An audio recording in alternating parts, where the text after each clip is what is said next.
Hello friends, आज हम R D Sharma का चैप्टर 2 एक्सरसाइज 2.1 स्टार्ट करेंगे। उसका सेकंड क्वेश्चन करेंगे। पहला क्वेश्चन हमने इससे पिछले वाले वीडियो के पार्ट में कर दिया था।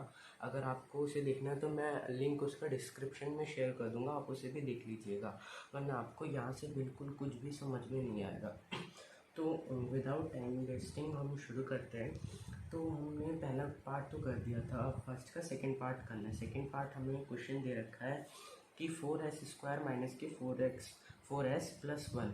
हमें इसमें क्या निकालना है कि हमें इस क्वाड्रेटिक इक्वेशन के ज़ीरोज़ निकालने हैं और हमें उन ज़ीरोज़ का कोफिशिएंट के साथ रिलेशनशिप निकालना है। सबसे पहले हमें क्वाड्रेटिक इक्वेशन दे रखा है 4s² minus 4s plus 1 equal to 0। अब हमें इसे फर्दर सॉल्व करना है। तो 4s², इसको हम मिडिल टर्म स्प्लिटिंग से सॉल्व करेंगे, यानी कि 4 इंटू 1, 4 2 के टेबल में जाते हैं, यानी कि 2 into 2, 2s minus 2s plus के 1 इक्वल टू 0। अब 2s इसमें से कॉमन लिया तो 2s माइनस 1 बचा। अब माइनस 1 इधर से कॉमन लिया तो 2s माइनस 1 और बच गया इधर। अब 2s माइनस 1 हमने पूरे इक्वेशन से कॉमन ले लिया।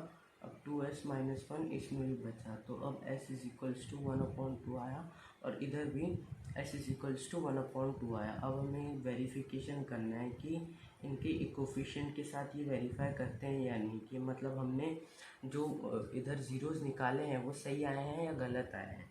तो उसके लिए हमें पता है कि जो अल्फ़ा प्लस बीटा होता है, अल्फ़ा प्लस बीटा क्या है, ये हमारे दो ज़ीरोज़ है। पहले तो हम मान लेते हैं कि हमारा जो अल्फ़ा है वो 1/2 है और जो बीटा है वो भी 1/2 है, क्योंकि दोनों ज़ीरो सेम है तो अल्फ़ा बीटा सेम होंगे।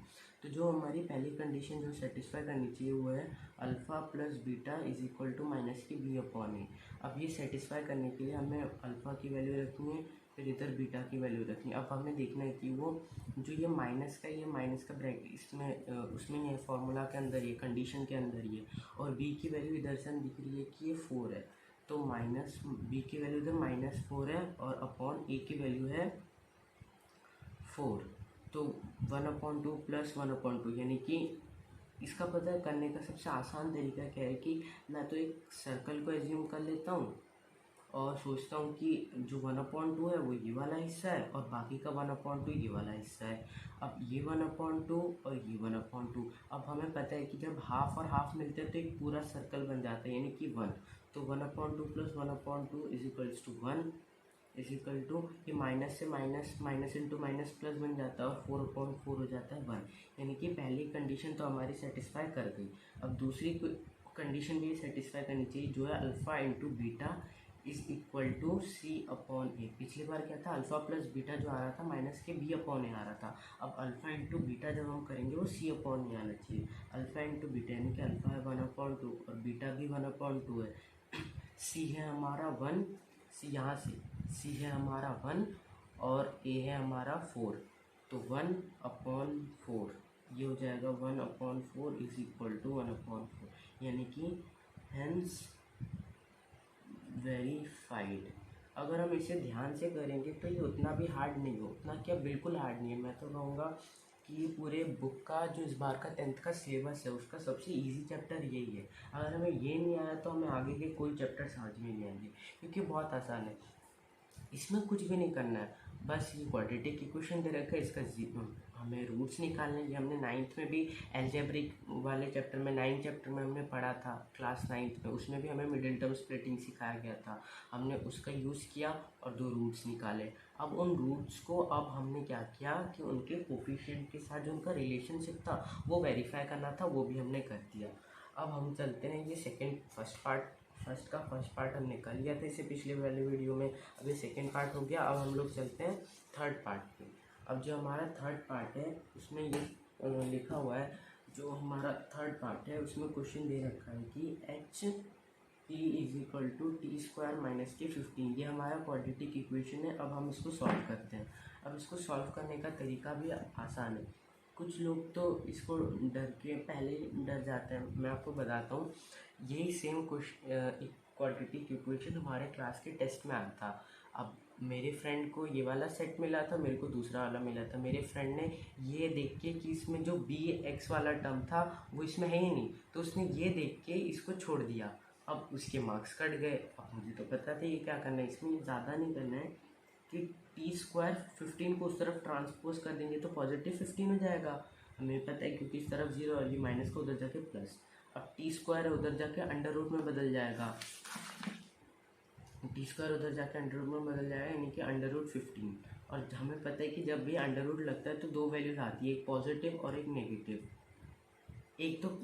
एक तो मेथड ये हो गया करने का, लेकिन हम एग्ज़ाम में इस मेथड से नहीं करेंगे। हम खुद की प्रैक्टिस में कर रहे हैं तो हम ये कर सकते हैं, लेकिन एग्ज़ाम में जो हमें मेथड यूज़ करना है वो ये होगा कि टी स्क्वायर माइनस 15 हमें दे रखा है और हम इसमें एक आइडेंटिटी यूज़ करेंगे कि ए स्क्वायर माइनस बी स्क्वायर, हमें पता होता है कि ए प्लस बी एक ब्रैकेट में आता है और ए माइनस बी दूसरे ब्रैकेट में आता है, यानी कि टी माइनस 15 और टी प्लस 15।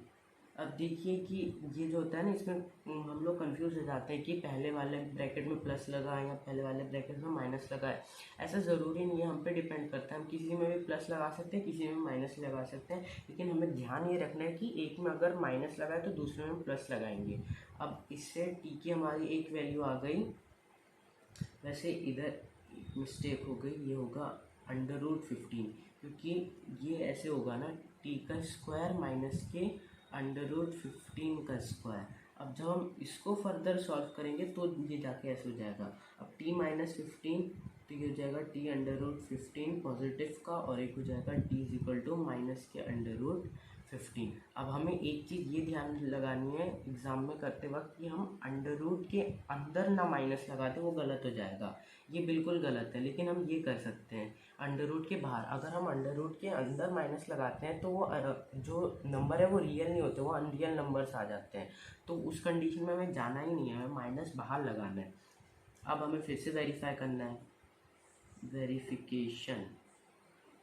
अब वेरिफिकेशन में हमें क्या करना था कि पहले अल्फ़ा को मान लेना था। अब चलो मैं मान लेता हूँ अल्फ़ा हमारा अंडर रूट 15 है और बीटा हमारा माइनस के अंडर रूट 15 है। अब हम ये अल्फ़ा और बीटा की वैल्यू अपने हिसाब से कुछ भी रख सकते हैं। मैं अल्फ़ा की वैल्यू माइनस के अंडर रूट 15 भी रख सकता हूँ और पॉजिटिव अंडर रूट 15 भी रख सकता हूँ, वो हमारे ऊपर डिपेंड है। आंसर सही आना चाहिए, अगर हमने रूट से निकाले तो हम अल्फ़ा बीटा कुछ भी ले, आंसर हमारा सही आएगा। पहला क्या, अल्फ़ा प्लस बीटा, पहला कंडीशन ये alpha plus beta is equal to minus की बी अपॉन ए। अब अंडर रूट 15 माइनस प्लस इधर माइनस अंडर रूट 15, दोनों दो साइन साथ में नहीं आते तो ब्रैकेट लगा दिया, और माइनस के बी। अब कन्फ्यूज़न है भाई, अब इधर तो बी वाला कोई टर्म ही नहीं है, अब बी की जगह क्या लें, b1 तो लेंगे नहीं। अगर बी का कोई टर्म नहीं है तो हमें पता है कि जो अगर बी हमारा उसमें नहीं होता है तो हमें पता है कि हम इसको मॉडिफाई करके ही लिख सकते हैं, टी स्क्वायर प्लस के बी एक्स माइनस के 15 इक्वल टू 0 था। बी हमें दे नहीं रखा है तो बी को हम लेट करेंगे। लेट क्या करेंगे, एक्चुअल में यही होता है कि जो बी की वैल्यू होती है वो 0 होती है, तो 0x माइनस की 15 इक्वल टू 0, क्योंकि अगर हम इधर 0 रखेंगे तो हमारे इस क्वाड्रेटिक इक्वेशन में कोई फ़र्क नहीं पड़ेगा। लेकिन अगर हम 0 की जगह कोई और नंबर रखते हैं तो उसमें क्या होगा कि हमारा क्वाड्रेटिक इक्वेशन पूरा बदल जाएगा, इसलिए बी की वैल्यू हमने 0 रखी है। अब बी की वैल्यू 0 है तो 0 प्लस हो माइनस हो उससे कोई फ़र्क नहीं पड़ता, 0 क्योंकि नाइदर पॉजिटिव है नॉर वो नेगेटिव है, वो एकदम सेंटर पार्ट में आता है नंबर लाइन के। अब ए हमें दे रखा है 1, तो 0/1 तो भाई 0 होता है, और under root 15 minus under root 15 भी 0 होता है, पहला कंडीशन सेटिस्फाइड। अब दूसरा condition alpha plus beta satisfy हो गया। अब alpha into beta is equal to C upon A. अब सी अपॉन ए आएगा, अब यानी कि अंडर रूट 15 इंटू माइनस के अंडर रूट 15। अब सी हमें दे रखा है, ये सी तो वही रहेगा, सी हमें दे रखा है कांस्टेंट टर्म है वो है माइनस के 15। अब under root 15 into under root minus under root 15, यानी कि माइनस तो इधर रहेगा, minus into plus minus under root 15 into under root 15, यानी कि 15 इज इक्वल टू माइनस के 15। चलो हमारे ये भी वेरीफाई कर गया, यानी कि हेंस वेरीफाइड। अब हमने रूट्स भी निकाल दिए और इक्वेशन को, इनके रिलेशनशिप को सेटिस्फाई भी कर दिया। अब आता है हमारा थोड़ा सा ट्रिकी वाला क्वेश्चन। ये क्वेश्चन इसलिए ट्रिकी बन जाता है क्योंकि जो इसमें वो रहता है, क्या कहते हैं इसका, जो ये फोर्थ वाला क्वेश्चन है, ये इसलिए मैं ट्रिकी कह रहा हूँ क्योंकि जो इसमें दे रखा है क्वाड्रेटिक इक्वेशन जो है 6x² - 3 - 7x। अब जब हम इसका सॉल्यूशन निकालेंगे, अब आया गया ना कंफ्यूजन। ये थोड़ा सा ये है तो एनसीईआरटी का क्वेश्चन, ये क्वेश्चन एनसीईआरटी में भी दे रखा है, लेकिन ये इसको ट्रिकी मैं इसलिए कह रहा हूँ क्योंकि जब हम इसको मिडिल टर्म स्प्लिटिंग करने जाएंगे तो जो कुछ बच्चे रहेंगे वो क्या करेंगे कि 6 × 7 कर देंगे। चलो कर दिया, 6 × 7 = 42 आ गया। अब 42 को ब्रेक करके वो 42 को ऐसे ब्रेक करेंगे कि 3 आ जाए। भाई अब ऐसा तो हो नहीं सकता 42 को ब्रेक करके हम 3 ला दें, मतलब 21 × 2 करे या कुछ भी करे। जैसे ये 21 × 2 हो गया, 42 को हम कैसे ब्रेक कर सकते हो, 21 × 2 हो गया। अब ये हो गया 7 × 6, यही तो है, और कोई तरीका तो नहीं है। 42 अब हो गया, 14 × 3 भी कर सकते हैं। चलो मतलब मेनली यही हो गया। अब हम इनमें से तो कहीं से भी 3 नहीं ला सकते। अब हमें ये जो ये मेथड हम कर रहे थे ये तो गलत। अब हमें करना क्या है कि 6x², 7 को हम इधर ले आएंगे, इसको हम इधर ले जाएंगे। अब ये तो हम कर ही सकते हैं, 7x - 3 = 0। अब ये तो हम लोग कर ही सकते हैं क्योंकि इसमें हमें कोई दिक्कत नहीं है। ये हमने बस क्या किया, इसको इधर ले आया, इसको इधर ले आया। हमने 6th क्लास में एक प्रॉपर्टी पढ़ी थी कि हम कोई भी दो नंबर अगर वो प्लस हो रहे हैं या माइनस हो रहे हैं तो हम उसको उनके प्लेसेस को इंटरचेंज कर सकते हैं, तो उससे कोई फ़र्क नहीं पड़ता। उस प्रॉपर्टी का नाम मैं थोड़ा सा बोल रहा हूँ, वो शायद कम्यूटेटिव प्रॉपर्टी होती है, जो भी हो आप देख लेना। हम इसको ऐसे कर सकते हैं। अब हम इसको लाएंगे 7। अब हमें पता है 6 × 3 होता है 18, और 9 2 जब 18 होता है, यानी कि 6x² - 9x + 2x - 3 = 0। अब इसमें से कॉमन लेंगे हम 3x, तो 2x - 3 बचा। अब इधर से 1 कॉमन लिया तो 2x - 3 = 0। 2 पूरे ब्रैकेट पूरे इक्वेशन में से 2x - 3 और 3x + 1 = 0 आ गया। अब x = 3/2 और x = -1/3। अब हमें करना है वेरीफाई। मुझे तो नहीं लगता अब इन क्वेश्चंस में कोई भी डाउट होगा क्योंकि ये इतने इजी हैं। बस मिडिल टर्म स्प्लिटिंग करना है, फिर इक्वेशन रिलेशन वेरीफाई कर देना है। ये अल्फ़ा पर गौर मत कीजिएगा, ऐसे बन गया। अब अल्फ़ा लेट कर लेते हैं 3/2 है, और जो हमारा बीटा है वो -1/3। अब हम इसको कंडीशन में अप्लाई करते हैं 1/α 3/2 अल्फ़ा प्लस बीटा = -b/a। अब वो अल्फ़ा है हमारा 3/2 ± -1/3 अब बी में हमें फिर से कन्फ्यूज़न हो गई। बी हम इसको ले या इसको ले, एक्चुअली बी हम उसको लेते हैं, इस बी हम 7 को लेंगे। क्यों? क्योंकि हमने जब हम 7 को बीच में लाए, जब 7 को हमने मिडिल टर्म बनाया तब हमने सॉल्व करना स्टार्ट किया। यानी कि अगर हम देखा जाए तो 7 इसका मिडिल टर्म हुआ, और मिडिल टर्म ही बी वाला टर्म होता है। तो हम 3 को ना लेके 7 को लेंगे। -7/a है हमारा 6। इसको करने का एक इजी मेथड तो ये है, क्या करेंगे कि एलसीएम लेंगे। नहीं, हमें थोड़ा ना इतना टाइम थोड़ा ना मिलेगा बोर्ड में। अब बोर्ड में हमें करना है जल्दी से काम। हमें पता है 3 और 2 का एलसीएम 6 होता है, 3 × 2 = 6। अब इसको इसके साथ मल्टीप्लाई करेंगे, इसको इसके साथ मल्टीप्लाई करेंगे। शुरुआत में ये थोड़ा हार्ड लगेगा कि ऐसे मल्टीप्लाई क्यों करना, हम एलसीएम से ज़्यादा इजी कर सकते थे।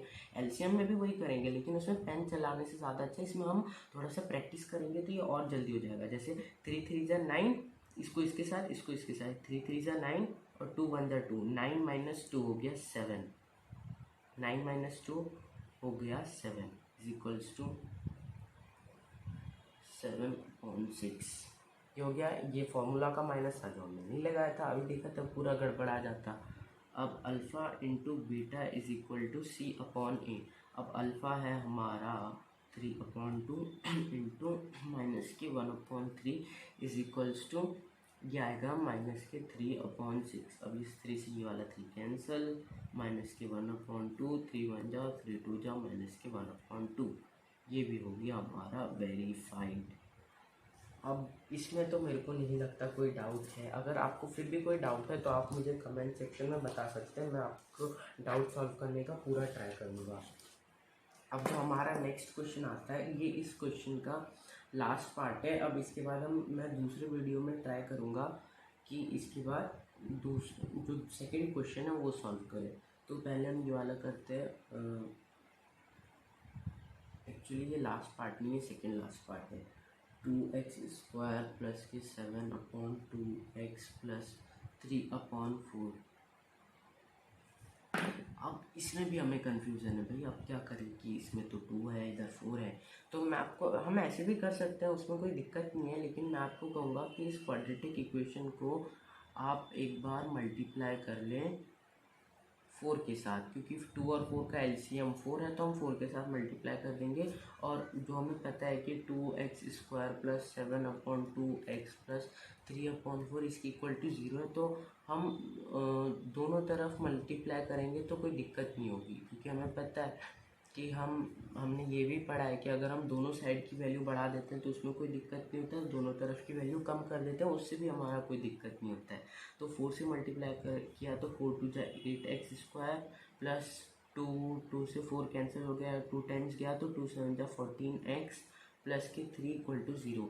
अब 8 3 24 होता है और 12 2 भी 24 होता है, तो 8x² प्लस 12x प्लस के 2x प्लस 3 = 0। अब इससे हम कॉमन ले सकते हैं 4x, तो 2x प्लस के 3 कॉमन बचा, 1 इधर से कॉमन लिया तो 2x प्लस के 3 = 0। 2x प्लस 3 और 4x प्लस 1 = 0। x = माइनस के 3/2 और x = माइनस के 1/4। अब फिर से वेरिफिकेशन। अगर आप देखते देखते बोर हो रहे हैं तो मैं आपसे यही कहूँगा कि जाके वीडियो को ढंग से लाइक कर दीजिए, इससे आपको भी अच्छा लगेगा और मुझे भी थोड़ी सी मोटिवेशन मिल जाएगी अपने और वीडियोस और अच्छे से बनाने के। तो हम बैक टू द टॉपिक आते हैं, फिर से अल्फ़ा ले लेते हैं -3/2 और बीटा हो गया -1/4।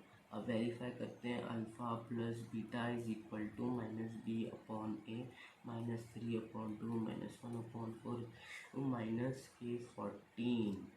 अब हो गई हमें गड़बड़, एक्चुअली ऐसा कुछ भी नहीं है, -14 और हमारा जो a है वो 8 है, तो हमें वही मेथड यूज़ करना है। 4 2 8 और 4 3 12 -12 और -2 यानी कि -14 इज इक्वल टू -14। पहली कंडीशन हो गई वेरीफाई। अब alpha into beta is equal to c/a। दूसरी कंडीशन 3/2 -1/4 इंटू में आ गया तो c हो गया हमारा 3/8। तो ये हो जाएगा minus minus plus 3/2 4 8 is equal to 3/8। अब ये हो गया हमारा second last part of the question भी वेरीफाइड।